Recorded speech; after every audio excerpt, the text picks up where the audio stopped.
I'm Dana. Welcome to Tools and Tips to Owning Your Worth. Today I want to talk to you about blocks to healing. I actually had a great comment recently on a video that I dropped about a woman who was undertaking her own healing journey, and she thanked me for the video that I had dropped because she found herself kind of categorizing her healing. Well, was she healing fast enough, or was she healing the right way? So this is kind of the next layer of that video, which was divine timing. And it is around the blocks to healing and the whole concept of like 2 steps forward, 1 step back. I'll drop the video below. It was space and grace to heal. Okay. But today we're going to talk about the blocks that we put in place to our healing. And these blocks are psychological, subconscious a lot of times. Most of them were at one time or another tools that we used to exist in our childhood, adolescence, whatever time in our life. And sometimes tools that we use when we're younger become blocks when we're older because they just need to be retired because we have access to higher vibrational tools. Some people choose to go to therapy. Some people, elect different routes. And so working with other people can give you these higher vibrational tools, and then we have to get rid of the tools that we used to use.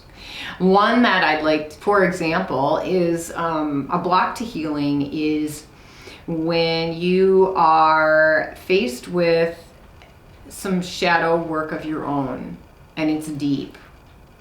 You leave your body. Lots of people do it, and you don't physically leave your body. But the expression is leave your body because let's say that there's a conversation happening and you feel it coming up and you're like, I don't like this. It's, too close to a trigger of mine. I just do not, I am not feeling safe. I am not feeling comfortable, but you don't want to say anything because of wherever it is that you are, or just because you're electing not to. So the old tool would be, suddenly you're 1,000 miles away and you're thinking about something over here and you can't even feel your physical body. So that would be considered a block to healing because the higher vibrational way to handle that situation would be to excuse yourself from the conversation or to point out that the conversation is making you uncomfortable and could they please change the subject or something along that line, because that is owning who you are. That is owning yourself. If you ever elect to use therapy, cognitive behavioral therapy, or any other types of therapy, or use a therapist, work with a therapist, they will help you. They will help you to be in the moment, recognize those blocks, and then work through them. If you're not in your therapist's office or on the Zoom with them, or you're alone, then the idea is that you really just listen to your body, stay in your body and listen to your body, and then hopefully you can recognize there's a block to healing. Another way or instance that this shows up is when somebody directly says something to you to try to help you, and you metaphorically sidestep them by giving them an excuse why you can't do that. This is a big one. It happens a lot.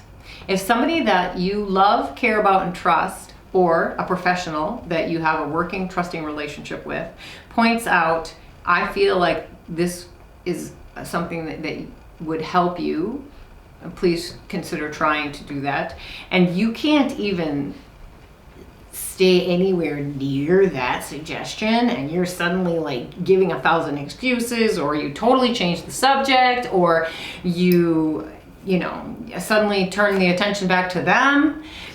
That again is something that you probably used in different areas of your younger life that kept you safe, right? Because then it would keep you away from things that made you uncomfortable. But in your journey to healing, it now becomes a block. It's in the way of your healing.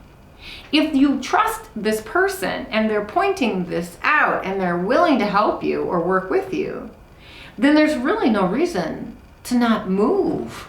Move forward, move through it, get to another place with it. Own what you need to own and move.